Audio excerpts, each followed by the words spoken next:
So, Mrs. Sticks and I just got back from a week-long vacation at the beach, and one of the very first things we did was boot up our computers so we could start streaming Elyon. Yeah, Elyon's closed beta just started, and we gave away over 500 keys to all of you guys. That way you guys could get into the game and participate. Now, we started streaming it yesterday. We are going to be streaming it again today in just a few hours from now.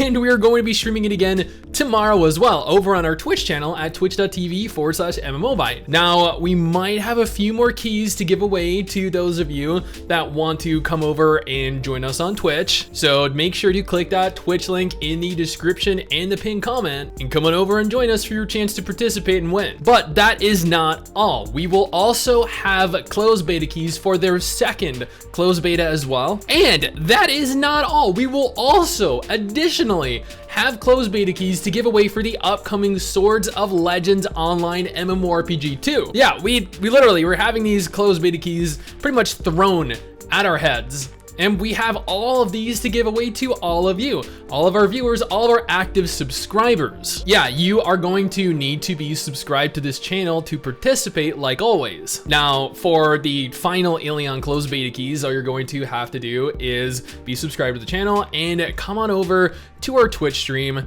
and we will hand them out periodically depending on how many we have left. Now, as for Swords of Legends Online, again, you're just gonna have to make sure that you are actively subscribed to the channel, because I can tell if you're not.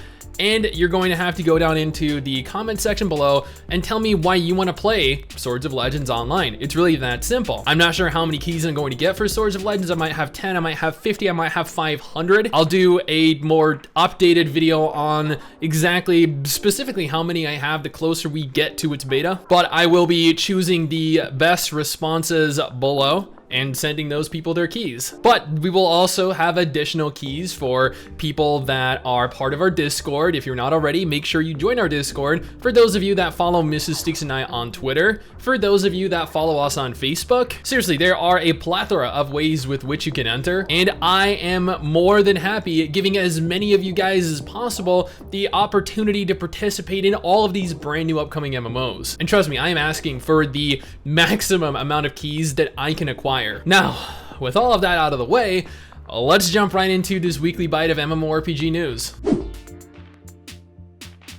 Let's start this off with some important news concerning Guild Wars 2. At the end of April, the final chapter and episode for the Icebrood Saga dropped. I haven't made it through Path of Fire yet, but trust me guys, eventually I will. Disregarding that, ArenaNet went ahead and revealed their roadmap for the MMORPG leading up to the End of Dragons expansion. On July 27th, we're going to be receiving a first look at the upcoming expansion. On May 11th, they're going to be rebalancing the game. Starting May 25th, they'll be starting Living World Complete the Cycle, which will allow you to unlock each episode completely free, with available episodes being cycled chronologically each week. On July 13th, players will be able to participate in the Twisted Marionette, with the introduction of the legendary armor following shortly after. And then End of Dragons, which I'm sure a lot of you guys are very, very interested in playing.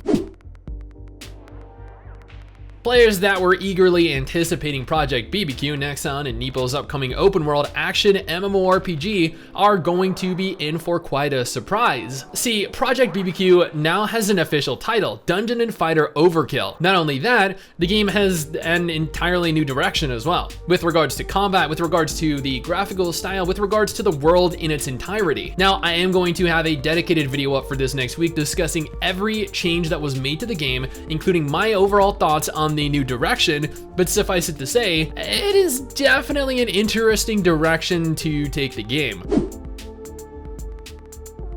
Speaking of Elyon a little earlier, I know a lot of you are aware that the very first closed beta test for Elyon is currently ongoing, and if you haven't already gotten in yet, then don't fret, I still have a few keys left over for you to obtain. Again, all you need to do is come over to our Twitch stream in about 3 to 4 hours from now. We streamed Elyon yesterday, we'll be streaming it today and again tomorrow at approximately 3 p.m. EST. We'll also be streaming PSO2 New Genesis's closed beta next week and Sword of Legends Online's as well. Yeah, we have quite the busy couple months. But for those of you that are unaware, Elyon's closed beta test in specific will be ongoing over the next couple days ending on May 10th. This closed beta is only available to players within North America, Europe, and Oceania. However, if you want to participate from outside of the aforementioned regions, I do recommend using a VPN. I, along with quite a few other MMO tubers, recommend using exit lag, as I'm not even kidding here, it genuinely works wonders and is the only VPN that allowed me to get into Blue Protocol and Lost Ark without issue. I have a link to that in the description in the pinned comment below for those of you that want to partake.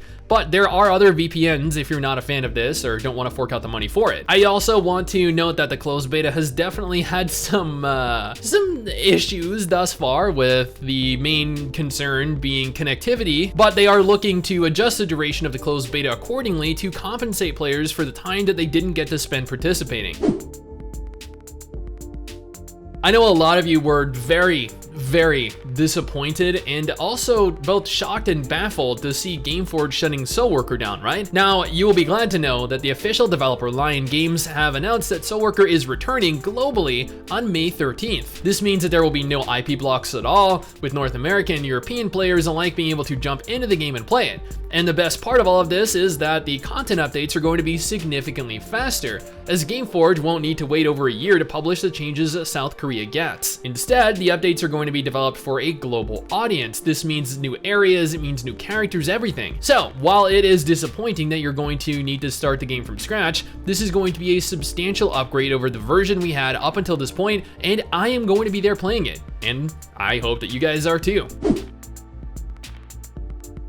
This might be one of the biggest releases of 2021. Sega have confirmed that PSO2 New Genesis is going to be releasing globally in June 2021. Yeah, a full release of the MMO will be available in just a couple months. They have a closed beta scheduled for next week, beginning on the 14th and ending on the 16th, that both Mrs. 69 will be participating in and streaming over on our Twitch channel, so make sure to follow us over there if you haven't already, as we are going to be streaming it and giving you guys a first look at the English version. But they also confirmed that while the closed beta will be exclusive to the Microsoft Store, this will be launching cross-platform when the game fully releases in June onto Steam and the Epic Games Store as well. If you want to pre-register for the closed beta test in advance, we have a guide on our website and have a dedicated video for all of this.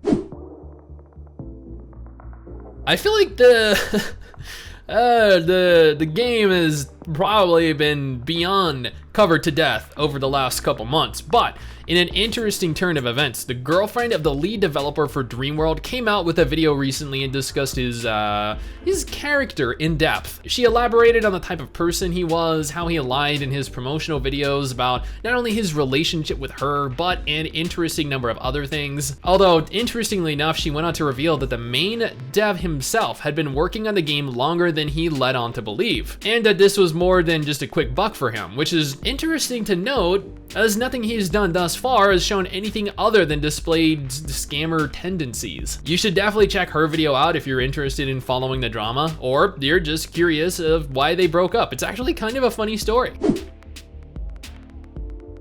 Here's something we desperately need, something new, something that doesn't take itself too seriously, something that isn't done by a large company or an indie company whose sole intention is to scam you for as much money as they possibly can. Arcane Waters is an adorable pirate-themed MMORPG currently almost through its development process. This is an MMO that has been in active development since 2018, and while there is no official Kickstarter for the game, it does look like it will require, once the game fully launches, a single-time purchase. I don't think the developers working on it have necessarily settled on a price, but I would expect anything from $9 to $29. Beta testing will begin in June, with the game expected to release sometime later in 2021. Temtem still has thousands of active players to date, but they have repeatedly pushed back content much to the dismay of players. However, earlier this week, Corepunk Games, the developers behind Temtem, revealed that they were introducing mythic layers into the game via the Chipanku Island update, which, interestingly enough, allows players to group together with 3 to 5 players, journeying, exploring in hopes of capturing mythical Temtem. More info on mythic layers can be found via their official announcement, but this update seems pretty sick, I'm not really gonna lie here. It takes you into a procedurally generated dungeon, it has unique goals, and it has you play in unison cooperatively with other players towards said goal. I swear, there are just so many closed betas planned for 2021, but I mean, that's a good thing, right? Who said having a plethora of MMOs to play in some capacity is bad? Yeah, nobody. So, the team behind Corepunk announced that they were looking to hold a closed beta test on August 25th. Yeah, just a few months from now. The closed beta will feature up to 10,000 players total and will not have any NDA in place, allowing for players to record or stream or capture footage of any kind and share it. They have an expected release date for December 2021, but they don't want to reveal that as the official release date in the off chance they end up hitting a few snags, especially given how beta tests work. Note that there will be 3 closed beta tests in total. If you're looking to get into the closed beta test for Corepunk, then I will be reaching out to Artificial Core, the developers behind the MMO, in hopes of securing some for all of you. Or if you guys are watching this video right now, the team over at Artificial Core, I would love for you guys to reach out to me as well, as I would love to not only cover this, but give away unique opportunities for players to participate in the first, the second, or the third closed beta tests. And you guys know how to obtain those beta keys. Subscribe. Now here's some news that will provoke one of 2 different reactions from you.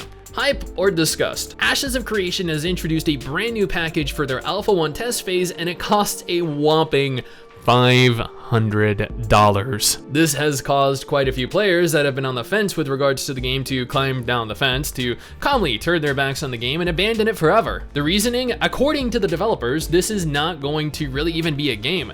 To quote them directly, do not purchase this package if you are looking to play a game. You are purchasing Alpha 1 to test it and to give us feedback. So, you are essentially buying into an MMO that has no estimated release date, that isn't even a full game at this point. It is riddled with bugs. Yeah, you heard that correctly. You're paying them $500 to test a barely functional game.